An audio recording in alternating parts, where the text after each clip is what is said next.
আমার সকলেই লাভ নাই ভাইয়া, আমার পাশে সিটের লোক নামে গেছে, আমার সুন্দর করে ধরে নিয়েছে। আপনার কাছে পাইছেন না? আপনার কাছে পাওয়া গেছে?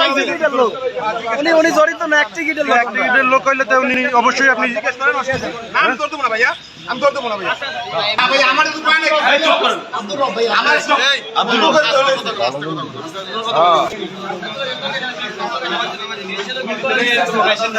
গ্রামের বাড়ি কলাগাছি, থানা আমতলী, কোথা থেকে আসছিলেন? আপনি কোথা থেকে আসছেন? আমি দোলাইফের থেকে উঠছি গাড়িতে। কোথায় যাওয়ার উদ্দেশ্য? আমি দেশে আর উদ্দেশ্যে উঠছি।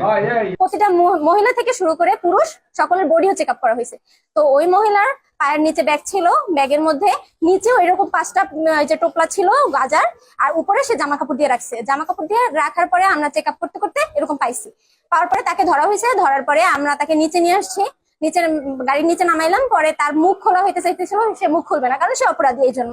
তো পরবর্তীতে আমরা সাংবাদিকদের খবর দিলাম, সেনাবাহিনীদের নোটিশ করলাম, তারা আসছে, তাকে এখন হস্তান্তর করছি।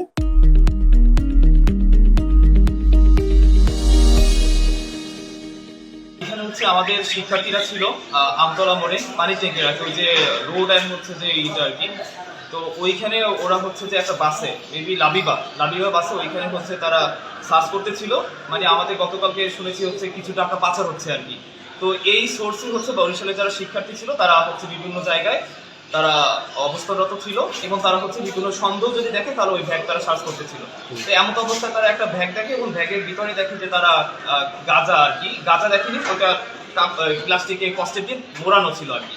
তো ওই মোড়ানো ব্যাগ দেখে ওই প্লাস্টিক ওটা সন্দেহ হয়, তারপর ওই ব্যাগ নিয়ে আসে বাইরে এসে, তারপর হচ্ছে আমাদের শিক্ষার্থীরা ওটা খুলে দেখে যে গাঁজা আর কি। এরপর আমি হচ্ছে ওইখানে আসি, আসার পর আমাকে কল করা হয়েছিল শিক্ষার্থীদের ভিতর থেকে। তারপর আমি এখানে আসি, তারপর ক্যাপ্টেন শৈবাল স্যারকে আমি ডাকি, তারপর স্যার এখানে আমাদের সহ বিষয় হস্তান্তর করে আর কি গাজা এই কোতোয়ালি থানাতে আর কি। এরপর কোতোয়ালি থানার ওসি স্যার যিনি ছিলেন এটার ব্যবস্থা নিয়েছেন।